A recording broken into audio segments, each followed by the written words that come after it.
नबी कौनैन सल्लल्लाहु अलैहि वसल्लम के दरबार में एक नौजवान हाजिर होता है। मेरे मुस्तफा की निगाह उस पर पड़ गई है। आकाए कायनात सल्लल्लाहु अलैहि वसल्लम ने उसे देख लिया है। रहमतुल लिल आलमीन की निगाह पड़ गई है, ताहा व यासीन की निगाह पड़ गई है। और मेरे मुस्तफा की निगाह जिस पर पड़ जाती है उसकी जिंदगी संवर जाती है।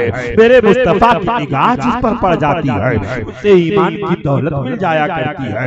मेरे मुस्तफा की निगाह जिस पर पड़ जाती है उसे इस्लाम की दौलत अल्लाह अता फरमा देता है। मेरे मुस्तफा का निगाह करम जिस पर पड़ जाती है तो जिंदगी में इनकलाब बर्पा हो जाता है। नबी की निगाह पड़ी थी उस नौजवान पर और मेरे आका अलैहिस्सलातु वस्सलाम की निगाह अक़दस का आलम ये है कि आला हजरत अज़ीमुल बरकत पुकार उठते हैं, या रसूल अल्लाह आपकी मुक़द्दस निगाह का आलम ये है।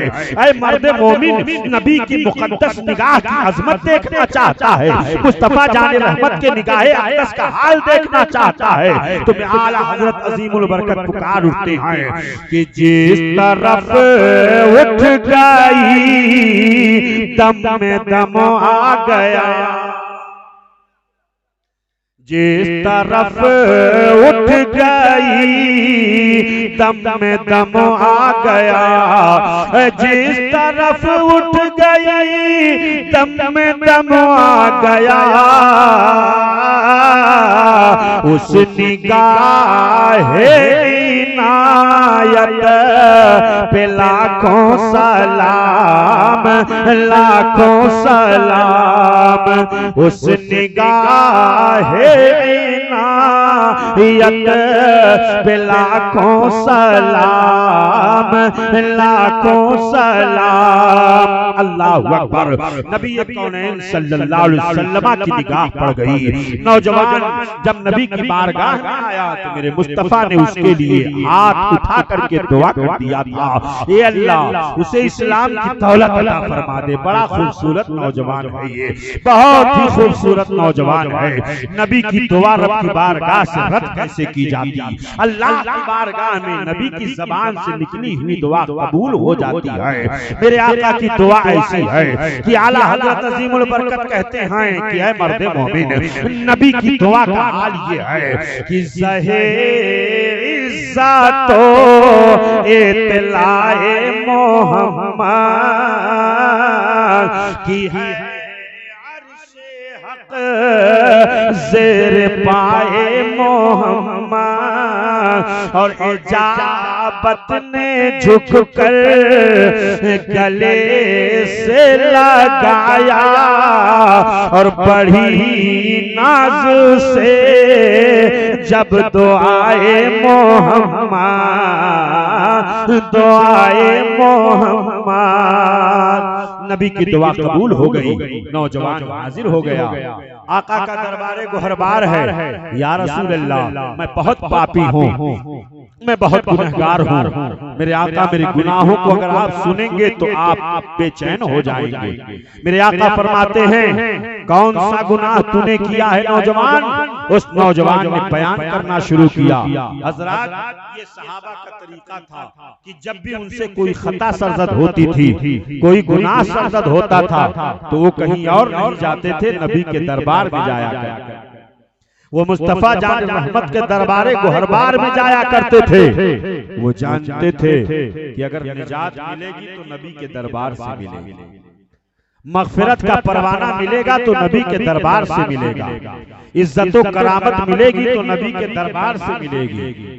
मुस्तफा जान रहमत का दरबारे गुहरबार वो दरबार है कि जहां से सारी नेमतें बढ़ती हैं, सारी कायनात में जितनी नेमतें बढ़ती हैं नबी के दरबार से बढ़ती हैं।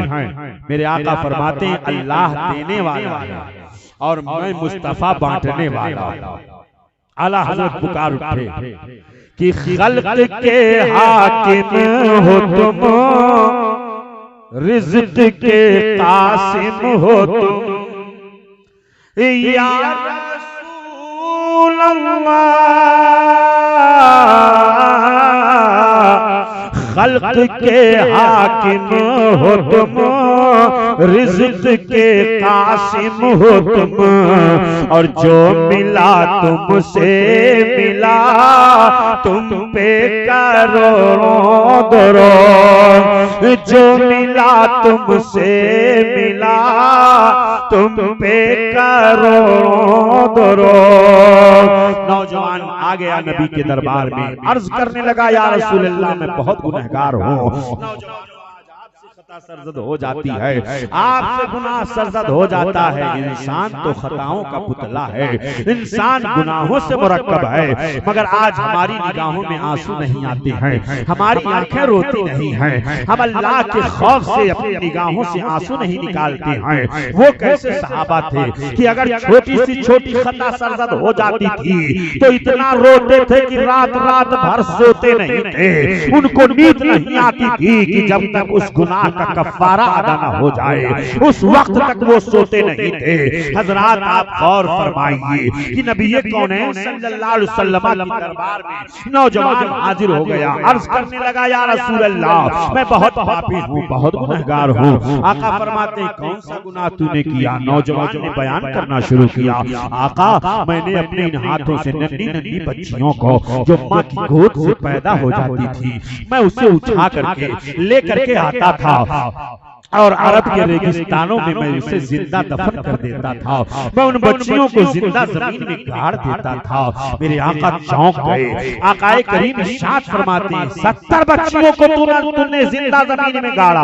हाँ या रसूल अल्लाह 70 बच्चियों को मैंने जिंदा जमीन में गाड़ दिया है। नौजवान की आंखों में आंसू आ गए, उसने अर्ज किया या रसूल अल्लाह मैंने एक दो नहीं 70 बच्चियों को जिंदा जमीन में गाड़ा है। अल्लाह मेरी खता माफ फरमा देगा, रब ताला मेरी खता कबूल, मेरी खता माफ फरमा करके रब तबारक व तआला मेरी खता कबूल, मेरी खता को माफ फरमा देगा। अल्लाह मुझे मग़फ़िरत का परवाना अता फरमा देगा, रब ताला मुझे बख्श देगा।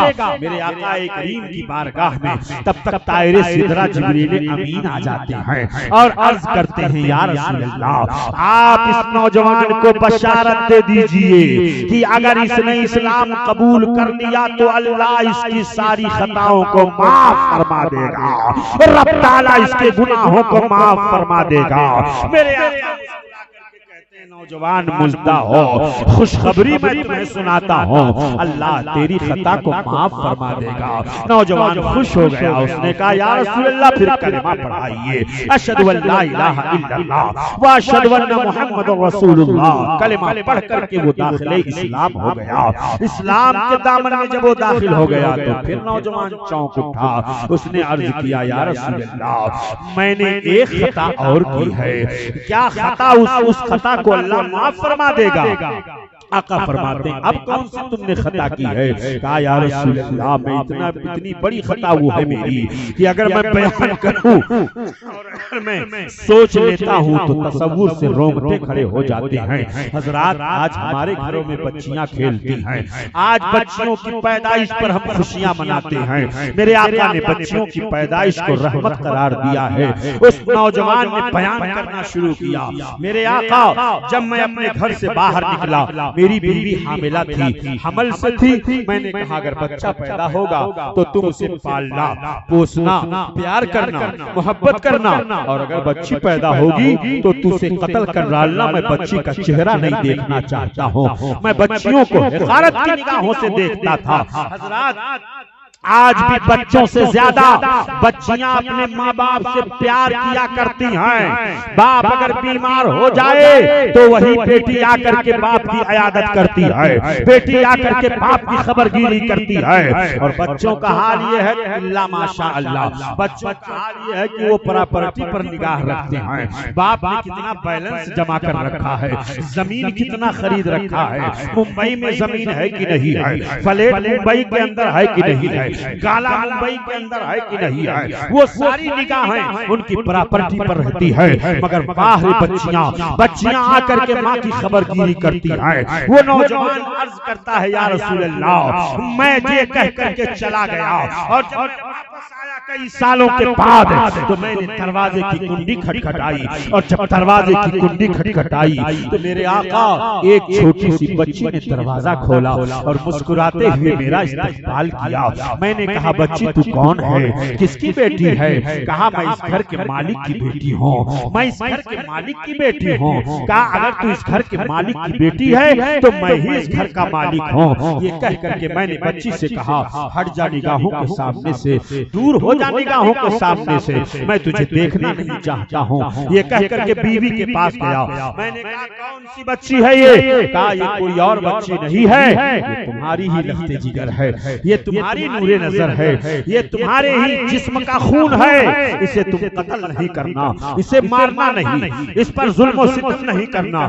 या रसूल अल्लाह, मैं बीवी की बात मान गया, मगर जब मैं दरवाजे से बाहर निकलता, रास्ते में जाता, मार्केट में जाता, तो लोग मुझे ताना देते थे, ये कौन सा सरदारी है, ये कौन सी सरदारी है कि जब हमारे घरों में बच्चियां पैदा हो रही थी तो जा करके तुमने उसे कत्ल कर दिया, उन बच्चियों को जिंदा जमीन में दफन कर दिया, और जब तुम्हारे घर में बच्ची पैदा हुई है तो तुम उसको अपने घर में रखे हुए हो। ये ताना मैं सुनता रहा। एक दिन हुआ, 2 दिन हुआ, तानों लोग देते जाते थे। या रसूल अल्लाह, मैं एक दिन गैरत से मैं चूर चूर हो गया। मैंने कहा, अब मेरी गैरत जवाब दे रही है। तानो तशबीह के जुमले सुन सुन करके मैं आजिज आ चुका हूँ। मैं घर आया, अपनी बीवी से मैंने कहा, आज मैं इसको कत्ल कर डालूंगा, मैं आज इसको मार दूंगा। मैंने कभी अपनी बच्ची को प्यार नहीं किया था, मैंने कभी उसे सीने से नहीं लगाया था, मैंने कभी उसके रुखसार का बोसा नहीं दिया था,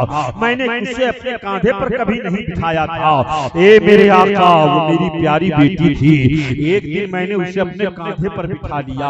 या रसूल अल्लाह, जब कांधे पर बिठाया तो इतना खुश हुई कि उसने कहा, अब्बू जान, आपने मुझको कांधे पर नहीं बिठाया है, कांधे पर बिठा करके आपने मुझको आसमान पर बिठा दिया है, आपने मुझको आसमान पर बिठा दिया है। आज आपने प्यार किया है, मैं आपके प्यार को तरसती रही, मैं आपकी मोहब्बत को तरसती रही कि काश कि मेरा भी बाप आता तो उसे मुझे कांधे पर उठाता, मुझे सीने से लगाता।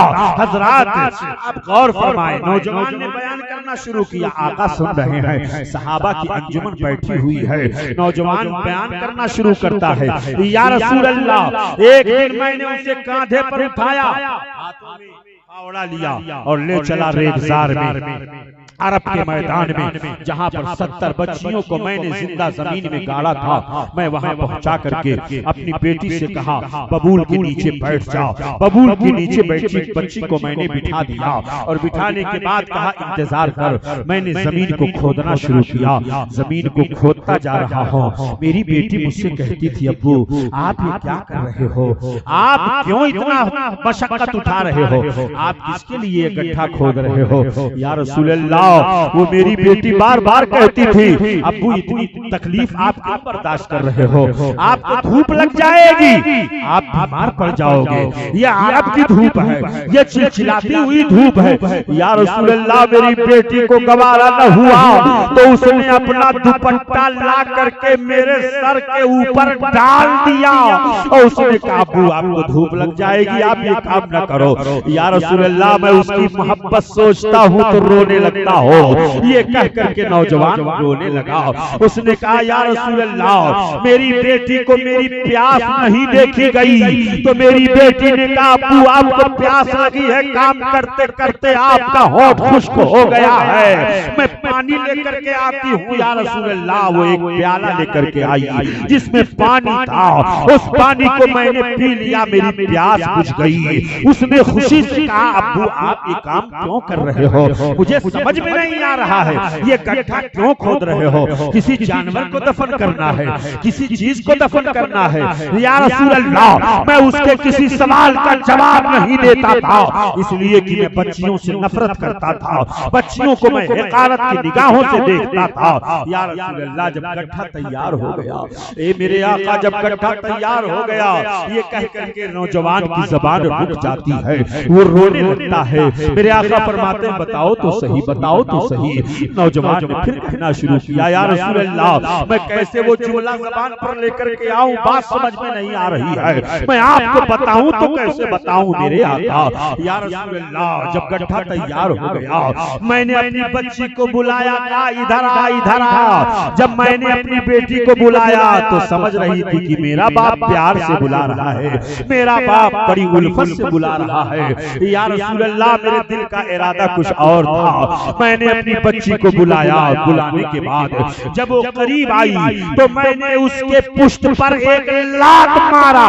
और जब लात मारा तो वो बच्ची जमीन में उसी गड्ढे में गिर गई। और जब बच्ची मेरी प्यारी बेटी जब गड्ढे में गिरी तो उसने हाथ जोड़ करके कहा, अब्बू आप ये क्या कर रहे हो, मुझ पर क्यों जुल्म किया जा रहा है, मुझे क्यों मारा जा रहा है, मुझे क्यों सताया जा रहा है, मैंने कौन सा जुर्म किया है, मैंने कौन सी खता की है, मैंने किसको मारा है। अब्बू आप मुझे जिंदा रहने का हक हाथ दो, मुझे जिंदगी का हक हासिल है, मैं जिंदा रहना चाहती हूँ, मैं मरना नहीं चाहती हूँ, मुझे क्यों मार रहे हो, मुझ पर ये जुल्म क्यों कर रहे हो। या रसूल अल्लाह मेरी बेटी कहती रही, मगर मैं उसकी किसी बात का जवाब न दे रहा था। पत्थर फेंकता रहा, मिट्टी फेंकता रहा, लकड़ियां फेंकता रहा। या रसूल अल्लाह वो मेरी बेटी बार बार कहती थी, अब्बू मैं आपके घर नहीं जाऊंगी, आपके किसी चीज का मुतालबा नहीं करूंगी, मैं फुटपाथ पर और सड़क पर जिंदगी गुजार लूंगी, आपसे किसी चीज का मुतालबा नहीं करूंगी, मुझे जिंदा तो रहने दो, मुझे सांसें तो लेने दो, मुझे जब लोग पूछेंगे कि तेरा बाप कौन है, मैं अपनी ज़बान पर आपका नाम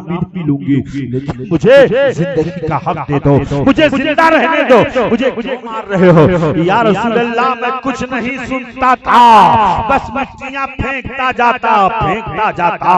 ये मेरे आका जब उसके जिस्म की हरकत जवाब देने लगी, उसके जिस्म की हरकत खत्म होने लगी, वो जिस्म अपने जिस्म की हरकत को जब उसने महसूस किया कि अब जिस्म में हरकत नहीं रह रही है और मिट्टियों से पूरा जिस्म दबता जा रहा है, पत्थरों से पूरा जिस्म जो है वो दबता जा रहा है, तो मेरे आका उस बच्ची ने अपना हाथ रब की बारगाह में उठाया, और उठाने के बाद उसने अपना हाथ आसमान की तरफ बुलंद करके कहा, है मेरे परवरदिगार मैंने सुना है कि तेरा एक नबी आएगा, जब वो नबी आएगा तो बच्चियों को वकार मिल जाएगा, जब वो नबी आएगा तो बच्चियों को प्यार मिल जाएगा, जब वो नबी आएगा तो बच्चियां सुहागन बन जाएंगी, जब वो नबी आएगा तो बच्चियों को प्यार किया जाएगा।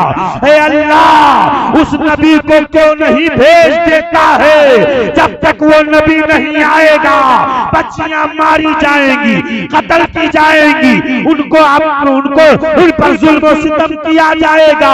हे अल्लाह उस नबी को भेज दे। इतना सुनना था कि मेरे मुस्तफा रोने लगे, आंखें सावन पादों की तरह बरसने लगी, और मेरे आका ने फरमाया वो बच्ची मुझको याद कर रही थी, मुझे याद कर रही थी। या रसूल अल्लाह वो आपको याद कर रही थी। तो मेरे आका फरमाते हैं जब वो मुझे याद कर रही थी तो तुम्हें सीने से लगाना चाहिए था, तुम्हें प्यार करना चाहिए था, तुम्हें उसे मिट्टी से निकाल लेना चाहिए था, तुमने क्यों उसे मार दिया। या रसूल अल्लाह यही तो मेरा जुर्म है, यही तो मेरी खता है, यही तो मेरा गुनाह है। मेरे आका अलैहिस्सलाम फरमाते हैं वो बच्ची मुझे याद कर रही थी, वो बच्ची मुझे याद कर रही थी, वो बच्ची मुझे याद कर रही थी। मुस्तफा बार बार इस जुमले को दोहरा रहे हैं। आका फरमाते हैं वो बच्ची जब मुझे याद कर रही थी तो उस बच्ची का वाकया जरा फिर से तो सुनाओ। नौजवान ने उस बातें की रिपीट करना शुरू किया, दोबारा सुनाना शुरू किया। अब आका रो रहे हैं, सावन भादों की तरह आंसू बरस रहे हैं, सहाबा की अंजुमन लगी हुई है, सहाबा की हिचकियां बच जाती हैं, सब लोग रोने लगते हैं, पूरे मजमे पर रिक्ततारी हो जाती है, आंखों से सबके आंसू जारी हो जाते हैं। नौजवान बता रहा है रो रहा है, बता रहा है रो रहा है, आका सुन रहे हैं रो रहे हैं, सहाबा सुन रहे हैं रो रहे हैं। आका फरमाते हैं दोबारा सुनाओ, तीसरी बार सुनाओ, बार बार आका कह रहे हैं सुनाओ उस बच्ची का वाकया, सुनाओ उस बच्ची का वाकया। सहाबा की हिम्मत जवाब दे गई और सहाबा में से चंद खड़े हुए और कहा है नौजवान, ये नबी ये रहमत है, ये रहमतुल आलमीन है, ये ताहा व यासीन है। उस बच्ची का वाकया पूरी रात सुनते रहेंगे और मेरे मुस्तफा आंसू बहाते रहेंगे। अब हिम्मत जवाब दे गई है, अब तुम बस अपनी जबान से बच्ची का वाकया सुनाना बंद कर दो, वरना नबी की निगाहें रोते रोते खुश्क हो जाएंगी, आंखों से आंसू खत्म हो जाएगा। जब मेरे आका खड़े हुए और ग़ैज़ो ग़ज़ब में फरमाया, ऐ लोगों सुन लो, आज के बाद बच्चियों को कत्ल नहीं किया जाएगा, बल्कि बच्चियों को प्यार किया जाएगा। जो बाप अपने बाप की, अपने बेटी की अच्छी तरबियत दे, अच्छा निकाह करे, अच्छी तालीम दे, अच्छा संस्कार दे, अच्छा ज़हन दे, अच्छी फिक्र दे, अच्छी सोच दे, दीनी तालीम दे, कुरान की तालीम दे, अच्छे ढंग से उसका निकाह करे, आका फरमाते हैं मैं उसे जन्नत की बशारत देता हूँ, मैं उसे जन्नत की बशारत।